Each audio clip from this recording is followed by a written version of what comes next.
நடிகன்றவன் ஏதோ ஒரு ஸ்கிரிப்ட் எடுத்துக்கிட்டு, ஒரு எமோஷன் எடுத்துக்கிட்டு, ஒரு வேஷம் போட்டுக்கிட்டு, லைட்டு வாங்கிட்டு கேமரா முன்னாடி நடிக்கிறது அதுதானே. நிஜ வாழ்க்கையில் நம்ம நடிக்கிறோமே, அப்போ அவன் யார்? நிஜ வாழ்க்கையில் நடிக்கிறோம் இல்லை, அவன் யார்? ஒவ்வொரு நாளும் கிடைக்கிற ஒவ்வொரு நேரத்தில் கிடைக்கிற சுச்சுவேஷன் எல்லாம் வந்து உனக்கான ஒரு சுச்சுவேஷன். அது நீ பெஸ்ட்டாக பர்ஃபார்ம் பண்ணான்னா நீ உன் வாழ்க்கையில் கூட நல்லா இருப்ப அப்படி தான் சொல்லியிருக்காங்க. பெஸ்ட் பர்ஃபார்மன்ஸ் அப்படின்றது எங்கன்னா யதார்த்தத்தில் மட்டும்தான் இருக்குது. யதார்த்தத்தை எங்கே கொண்டு வருது அப்படின்னா, உன்னை சுற்றி இருக்கிற விஷயங்களை வந்து நீ கண்ணு காது திறந்து நீ பார்க்க வேண்டியது இருக்குது. பார்க்க தெரியலன்னா நீ பொய்யனா இருப்பேன். ஒரு பொய்யான விஷயத்தை செய்யறதுக்கு பேர் தான் ஆக்டிங் அப்படின்னு ஒன்று வருது. லைஃப்பில் சொல்லுங்க இல்லையா, ஒருத்தன் போய் சொன்னாங்க பாரு எப்படி நடிக்கிறேன் அப்படின்னு சொல்லுங்க இல்லையா. இப்போ நடிப்புறது வந்து ஒரு பொய்யான ஒரு ஏரியாவாக இருக்குது. அப்படின்னா சினிமாவை நீங்கள் வந்து பொய்யா நினச்சிக்கிட்டு இருக்கிறீங்க. டைரக்டர் ஏதோ ஒரு கதை எழுதுவார், ஒரு கதாபாத்திரம் மனசில் வச்சுட்டு ஒரு கற்பனையாக வந்து ஒரு கதாபாத்திரங்களை உருவாக்கி ஒரு காட்சி உருவாக்கி அதுக்கு வந்து ஒரு ஒரு முடிவு கொடுத்துட்டு எடுக்கிறதுனால அந்த ஒரு கதாபாத்திரத்தை வந்து நம்ம நடிக்கிறது வந்து கதையில் எல்லாமே பொய் தானே. ராமாயணம் மகாபாரதம் மாதிரி 2 காவியங்கள் தானே. காவியங்களை யாரும் ஒருத்தர் எழுதுனா எல்லாம் கதாபாத்திரங்கள் தான், பட் உண்மை கிடையாது. அது நீங்கள் உண்மை அப்படி நம்புறதுனால நிஜ வாழ்க்கையில் அப்படி வந்து ஒரு ஏமாற்றுத்தனமாக பொலித்தனமாக நடிக்கிறீங்க. அந்த நடிப்பில் ஒரு பொய் இருக்கிற விஷயம் உங்களுக்கு தெரியணும் அப்படின்னா சிம்பிளான ஒரு விஷயம், உன் மனசாட்சி தொட்டு சொல்லுங்க.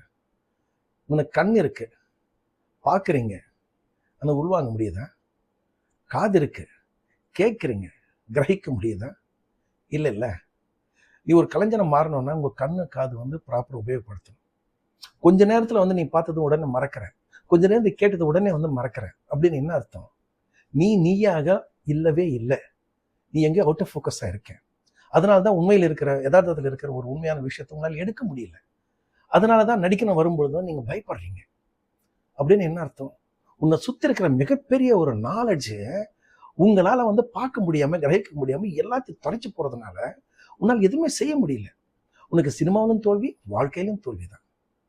அதனால் நான் என்ன சொல்ல வரேன்னா, ஆக்டர்ன்றவன் மிகப்பெரிய ஒரு knowledge. Who is the knowledgeable person? That is the actor. அவனுக்கு சகலமும் தெரிஞ்சிருக்கணும். அரசியலை பற்றி தெரியணும், விஞ்ஞானத்தை பற்றி தெரியணும், உணவை பற்றி தெரியணும், கல்வியை பற்றி தெரியணும், இலக்கியத்தை பற்றி தெரியணும், இன்னும் எல்லா மருத்துவத்தை பற்றி தெரியணும். எல்லா விஷயங்களும் உனக்கு தெரிஞ்சிருக்கணும். சமூகத்தில் வந்து ஏற்றத்தாழ்வுகள் ஏன் வந்திருக்கு, இதோட வரலாறு என்ன, ஏன் மனிதன் இப்படி இருக்கிறான், இந்த சூழ்நிலை இப்படி இருக்கு, எல்லா விஷயத்து மேலே உனக்கு சமூக அக்கறையோட நீங்கள் வந்து எல்லா விஷயத்தையும் அந்த நாலேஜ்ல நீ எடுக்கலை அப்படின்னா நீ ஆக்டர் ஆகிறதுக்கு தகுதியே இல்லை. சும்மா முகத்தில் வந்து மேக்கப் போட்டுக்கிட்டு ஒரு ட்ரெஸ் போட்டுக்கிட்டு ஒரு டைலாக் எடுத்துக்கிட்டு ஒரு எமோஷன் எடுத்துக்கிட்டு சொல்கிறது ஆக்டிங் இல்லை. அவங்களாம் இன்னும் கஷ்டப்பட்டுக்கிட்டு தான் இருக்கிறாங்க. அப்படின்னா உங்களுக்கு சினிமா பற்றி சரியான புரிதல் இல்லை.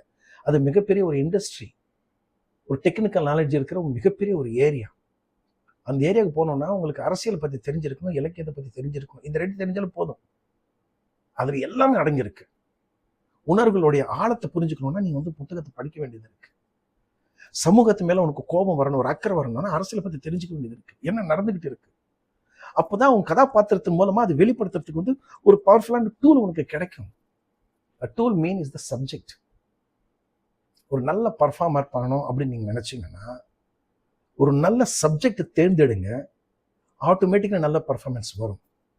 நல்ல சப்ஜெக்ட் தேர்ந்தெடுக்க முடியல, ஆனால் உனக்கு கொடுத்த பர்ஃபார்மன்ஸில் நீ வந்து கண்டுபிடிக்க வேண்டியது இருக்கு. ஒரு நல்ல சப்ஜெக்ட் கண்டுபிடிக்க வேண்டியது இருக்கு. புரியுதுங்களா உங்களுக்கு? இப்போ இவ்வளோ பெரிய நாலேஜ் இருக்கிற ஒரு ஏரியா தான் சினிமா. அப்படின்னா அதுக்குள்ளே போகிறதுக்கு ஒரு ஆக்டர் எப்படி இருக்கணும்? அறிவாளி இருக்கணுமா, முட்டாளாக இருக்கணுமா? அறிவாளி தானே. அந்த அறிவு வேணுமா? வாங்க தேட்டலாம். வாழ்த்துக்கள்.